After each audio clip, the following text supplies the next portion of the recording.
อย่าไปจะเต้นเราไปเปิดคลิปเปิดภาพออกมาบัดนี้กับพี่น้องเอ้ยบัดนี้ก็เตรียมอาหารเที่ยงแล้วบัดนี้พี่น้องเลยได้เวลารับประทานอาหารเที่ยงเนาะพี่น้องเนาะจัดเตรียมไว้เอาให้เห็นนะว่าหน้าคนงามกันเนาะอายแต่ของตัวเองกันดินอยู่บ่บัดคนบัดของเพิ่นบัดดินบัดมูไทยเอาว่าอาย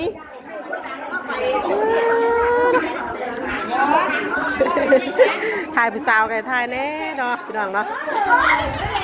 มาพบมาพอกันในงานบุญคือเก่าเนาะพี่น้องเนาะแต่บัวทันได้แล้วเลยครูพี่น้องเลยใช้มันรุ่นแจ็คใช้ปีก็ทำกับตามมุ่งกันน้ำไม่ใช่กะทักทายสบายดีและสวัสดีอีกเถื่อเด้อเนาะพี่น้องเนาะมาพบมาพอกันอยู่ในงานบุญเตะเข่าหาป้าคือเก่าพี่น้องเลยพบมาพอกับแม่น้องวิน้องวิวเนาะพี่น้องเนาะกันยังอยู่กับเป็นแม่ครัวคือเก่าเนาะพี่น้องซอยหมูเห็ดหั่นเห็ดนี่ซอยเห็ดอยู่เห็ดกินทั้งในครัวหรือคนใส่ไปหั่นไปนี่เนาะพี่น้องเนาะซอยกันเต้นเล่นพี่น้องเลยนี่ก็จะเป็นย่อเข่าเที่ยงพี่น้องเลยบัดหลังจากย่อเข่าเที่ยงเรียบร้อยแล้วก็อาจจะเป็นย่ามมะเร็งพี่น้องเนาะบัดนี้ค่ำๆก็จะมีการขบงันกันพี่น้องเลยขบงันอันกองบุญพี่น้องเลยขบงานกับที่เท่าแจ้งเท่าทั่วคนแหละพี่น้องคนอื่นกะเป็นมือตักบาตรหยาดน้ำนะพี่น้องเนาะ3 ลาบมือเช้านี่กะลาบ2มือเช้านี่3ตอนเที่ยงกับ3พี่น้องเลยแล้วก็มีอีก3แล้วก็จะมีแกงน้ำอีกพี่น้องเลยแกง1 หม้อพี่น้องเราเดี๋ยวถาบไปเบิ้งทางเมครัวค่ะคุณพี่น้องเลยมีตำบังฮุงน้ำเนาะพี่น้องเนาะเดี๋ยวถาบไปเบิ้งทางพุทธเนาะทางเมครัวพวกเฮาผู้ใดพี่น้องเลยนี่ก็เข่าท่อนพี่น้องเลย1เตรียมไว้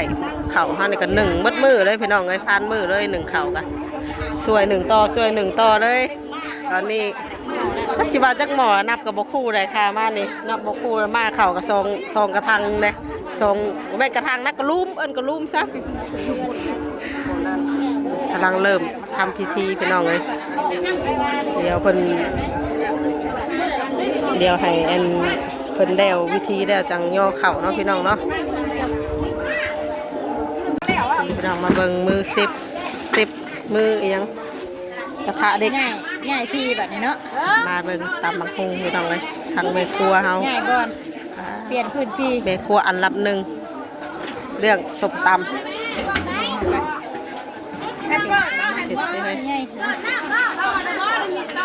ถ้าเป็นเทศแล้วก็คือเงาเขาเลยน้อยล่มดีได้มื้อนี้นะล่มมื้อนี้นะแต่ก็ดีกันเนาะมันก็ถ้ามันฮ้อนคือว่านนี่ก็อยู่ยากอีก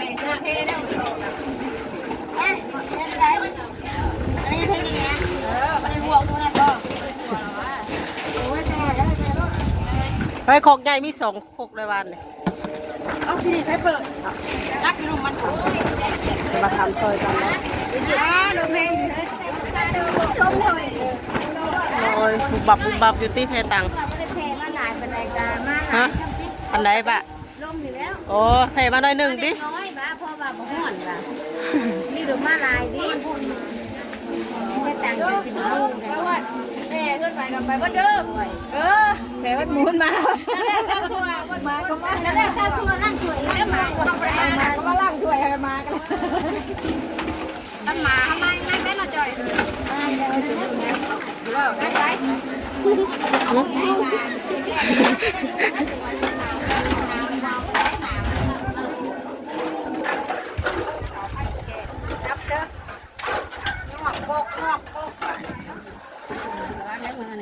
จับขันเดียวก็อย่ามันลงจมพกไว้วะมันเสียนหัวเนาะมันแตกมันเป็นย่ามันแตกแล้วนี่อันนี้ก็แตกได้นะ3 คนกลุ่มโยกหกใหญ่ก็เลยเนาะ3 คนกลุ่มไม่ได้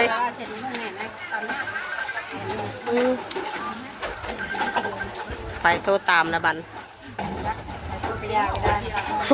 เวลานี่นะเวลากำลังจอดชมตำอันยังโคกไงอยู่ดิกำลังเด้งไปที่โคกไงชมตำโคกไงอยู่เลย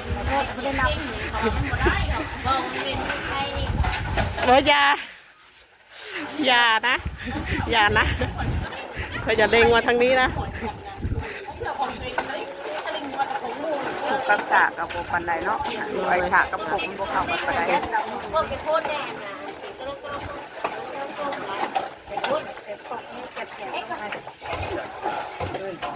ประเด็กนี่ก็ขนาดเลยตรวจอยู่เฮ้ยกระปูวัดหรือเปล่าถ่ะกระปูกี่ดิเนาะไปกินเองบ่อ๋อโอเครู้เรื่องค่ะสิกินมองได้สิกินบ่ได้ตามน้องใจนั่นบ่เลยนะตามน้องใจนั่นบ่นะเรียนตัวเด็กได้กะเอาจานมาเลยล่ะเอาเอ้ตักกันเลยไปพูดน้ำเล่นอย่าเอาแม่อย่าพากซีมฮะคนตักคนไม่ซีคนตักเอารถแม่ตักเอาตักเอาก็ตักนะตักเอารถกระปุ้นใส่น้ำเลยเด้อขับปุ่นไม่ใช่มีเพนอยู่ใจมาตัวคนเรียนกระปุ้นบ่ได้แนมมาได้ดิจะกินน้ำมันนี้จะกินแห่ข้างแน่วะแม่มาข้างแน่บ่บ่มีเนาะเซตว่ะดิชาเชือกนี่ไว้นี่เป็นชาข้าวเขา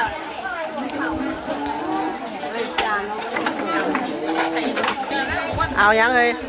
ตัวอยากได้ยังน่ะตัวขาดยังบอกไปว่าเอายังสิไปถามให้ว่ะ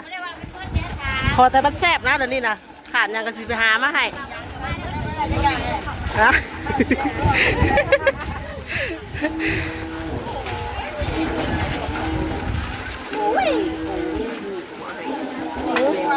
อะไรกูนี่แล้วอันนี้เนี่ยเฮ้ยไม่เคยมันยัง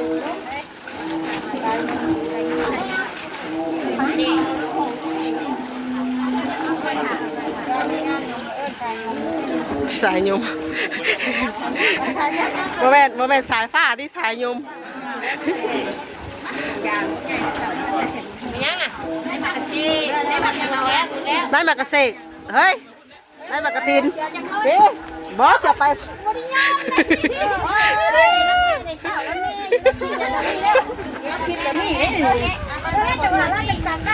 จำได้ว่าทุกอย่างว่าอยู่มุมไหนว่ามีอย่าง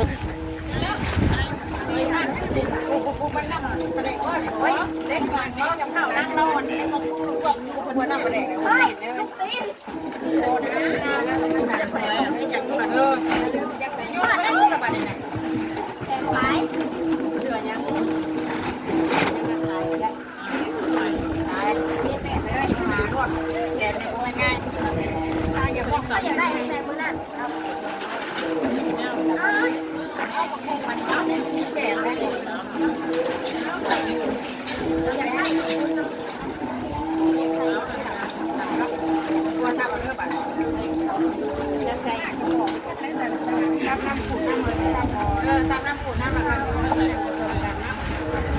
อันนี้นะว่าลายขึ้นหน่อย ไล่นี่นะเป็นไล่ก็หน่อยไล่ก็ไล่เลยเพราะแบบไล่ก็ต่ำแล้วเนี่ย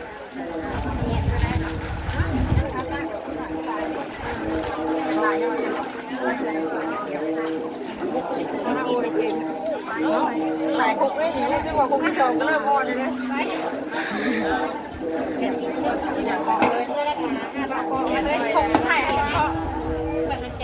พวกน้องกระติ๊บแบบว่าหอยคุ้มความได้เลยนะแรกเอาไม่ใช่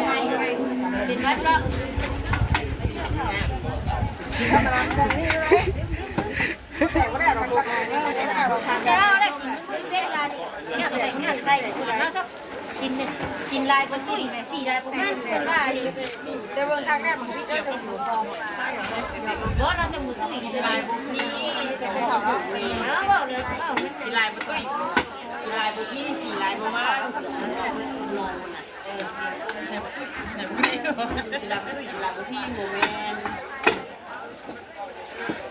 เตียงแล้วก็ได้เสียงก็เยอะนี่เนาะ ขายแม่ เอาไปเลยแล้วไปทำเลยตักเอาไว้จะขบวนแล้วก็กัดเขาหน่อย มีชื่อสูตรเพิ่นขายได้เจ็ดกระบวยไม่ได้เนาะเพิ่นได้เพิ่นนั่งตำเนี่ยเขาเพิ่นเจ็ดกระบวยไม่ได้เอาสูตรที่คนไหนมารอให้กินไว้เนาะใช่ข้างตำแม่รู้เลยไม่เดาไว้เรา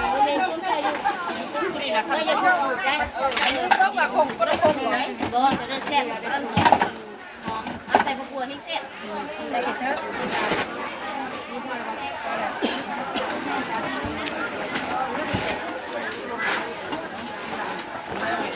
สายหนู ยมสายยม บอกกันที่ต้องได้เพิ่นเอา เกินสายยม ได้เพิ่นตามมือแล้วเพิ่นน่ะ โอ้ยหอมเด้แบ่งมาอีกแน่นไข่แน่จักบวง เอาแล้วแต่ มันมีพวกในแห่บอกมาตั้งที่เธอสะดวกก่อนเอาสะดวกมูสะดวกได้แบบโอ้หาง่ายเนาะ อ้าวอะเตรียมเรื่องวันนี้เตรียมไว้เพื่อเฮง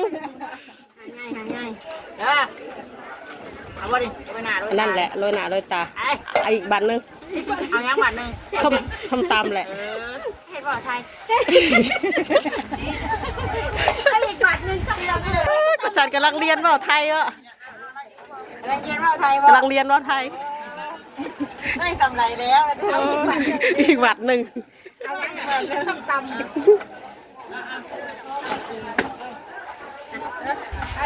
ประจำเลยได้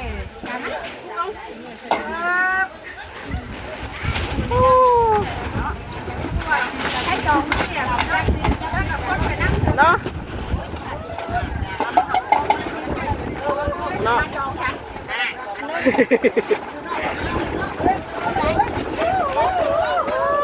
ลมดึกแค่ดิโอ้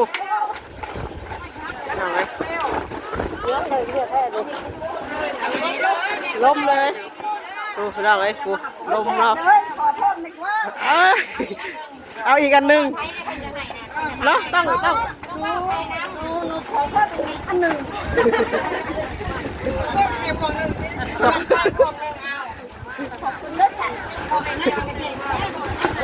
อะไรมากระเสกกล้วยทำดิ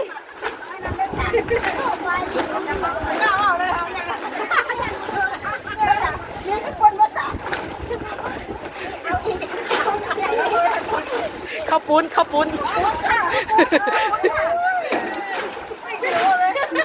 เรื่องว่าข้าวปุ้น ก็เอาเลยเอาเงินไทยด้วยไม่ได้ยังไงวะ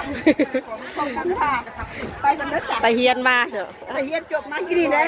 พี่สาวนี่ไทยแล้วสอนก็หลายวะเขาเป็นนักดูเขาไม่นักดู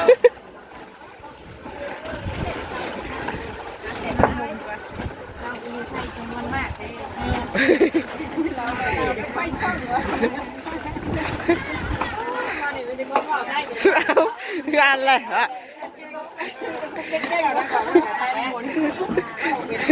พ่อเราผู้เดียวรถเดียวนะเอาเป็นไทยมาหรือว่าเริ่มไม่อยากต้องมาขอไทยเป็นไทยนะขอไทยใหม่ละ จัดตะหูจากรหัสได้ดิจังรู้ว่าหูจากรหัสได้ปะ ไทยนะสายจับเอาสายจับสายยุ่ม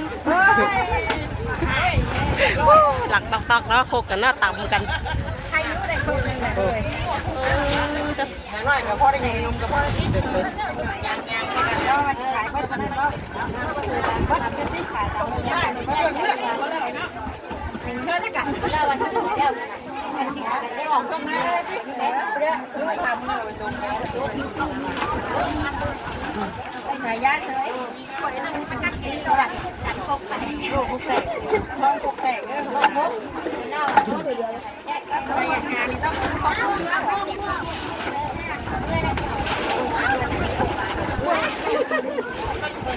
วเขากล้าใช่ไหมกล้าใช่กันจากกันได้เลย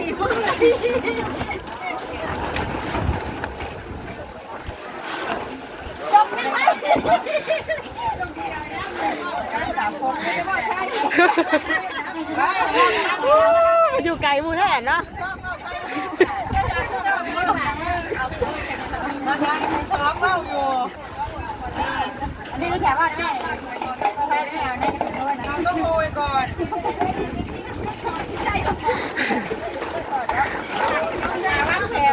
ในมักกะเสกก่อนเด้อะ ในบังเสกอะไรใช่ โดยในมักกะเสกก่อน โดยในมักกะเสกก่อน เราเข็มใช่ว่าไม่เชื่อเราไทยรวดได้เนี่ยไทยว่าไทยเขาไม่ได้ตามมากินเลยนะต้องไทยเด้อใครอยากกินต้องไม่พอเป็นภาษาไทยเด้อเอาในจอมอยู่เอากระเด็กเจ็บจอมเลยจ้ะ การเทใส่ไปแล้วกดหนู ไม่เป็นเนาะไปกวนแตงโมเราจากไทยเทปมาจากไทยโอ้ตายแตงโมเราหลายยอมเงานะติ๊ก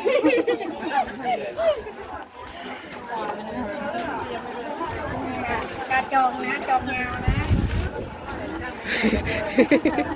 แสบภาษาเป็นเดียวไปทั้งอื่นได้เนาะ ไปก็ลืมเลย โอ้มันจะเยี่ยมเนาะ โมเป็นได้แหงว่าน้ำมูเนาะมูจะได้สอนเนาะ จบงานนี่เนี่ยไปไทยเลยนะเนาะ ใช่ สายยุ้ง สายยม สายยุ้งสายยุ้ง ขนาดเนาะยมก็2 บาทเต็มคก ตามอีกวันนี่เนาะ สมัยยาสายยมไม่ดี ไปทำไหนเสร็จป่ะเปิดรูปเป็นนักสาร เส้น อันนั้นก็เอาไว้ตามคุณม่านล้างไปบ้าง มีเป็นยางอีก ได้ว่าที่ข้างยังไป อ๋อแบบว่าไผ่มามลังเนาะตึงเนาะยังไม่นึงน่ะตั้งแต่ไผ่มาแบบว่าบ่พ่อบ่ยังกันยังมากันไม่ ไอ้งูแล้วโอ้ยนะคนบอกไทยบอกเนี่ยนะเขาว่าไทยนั่นแน่เดี๋ยวนี้นะ ไทยมันเป็นของเขาคุ้มเลย เรื่องเขาบอกให้เราคุ้มแก้วนี่นะ มันน้ำเล่าน้ำแล้วนี่แหละ เด็กกินตามคู่เขาก็ไม่ได้ให้กินเพราะว่าไทยไปฝึกสอนก่อนฝึกก่อนเด้อ ทำให้ผมเล่าดิภาษาไทยแต่เขาว่าตำเนี่ยนะตำมะกรูดแล้วไม่ได้กินไม่ได้กินแล้ว ก็บ่ได้บ่ต้องจานมาเนาะจอย ถ้าจะกินจะไม่ให้กินตำมะกรูด ร่างเขาตามไปฝึกก่อนก็ผมเป็นวิธีสังฆทานหมดแล้ว ตำได้ประมาณ4 5เราจะกินที่จะกินข้าว เจ้าอย่างไรยังฉี่สังฆทานหมดแล้ว โอ้ยได้มากระถิ่นลงไปนำเลย ฉี่ใช่คือแล้วแล้วเป็นชาไทยเนี่ยกินมาเพราะมันกินเลยให้ลำบากกูเป็นนี่เอาผมจะคงบอกจะบอกอย่างบอกฉี่สังฆทานหมดแล้วว่าไทยเขาเราได้มือ ช้ามีนะคนไทยมากไงคนไทยเย็ดช้ามัน ว่าคนไทยแล้วให้ถึงกับเราที่เราต้องใช้ผสมน้ำได้และใช้นวดผสมไทย มาเห็นไหมซ้าย มันมีกดถามเลยน้ำตาลใส่เป็นทันที ป้าอยู่มุมไก่เอามุมไก่วะ ช่วยแปดปี ฮะ เห็นขาดได้เลยนะ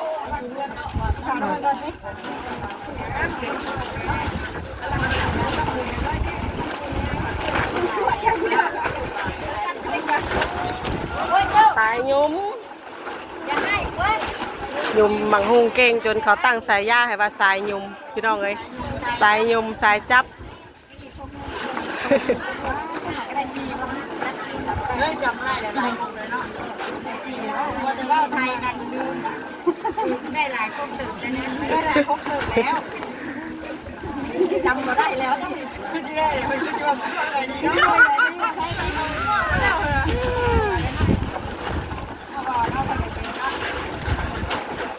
เพื่อนก็เอาไป หาคิวนี้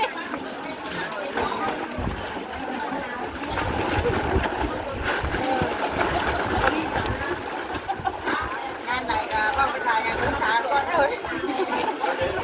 กับไทยว่าไปถูไปนั่งได้อยู่ไหวไม่ได้ คุณหญิงแค่อย่างเดียว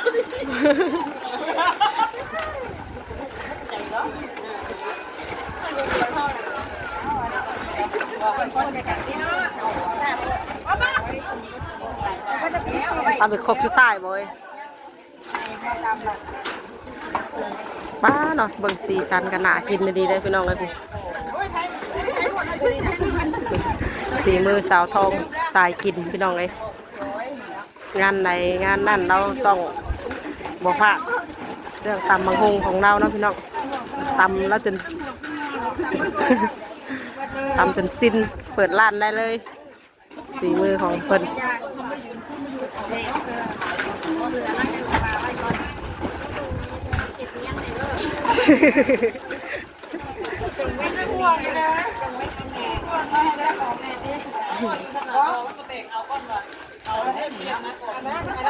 ต้องเปลี่ยนเพราะว่านั่น4 เดือนแล้วแม่ยังอยู่3 4 เดือนอยู่ไม่แล้วอยู่ทั้งตัดแล้วพ่อฉันพาฉันเตอว่าแล้วยังไม่ทันเลยยังทันอยู่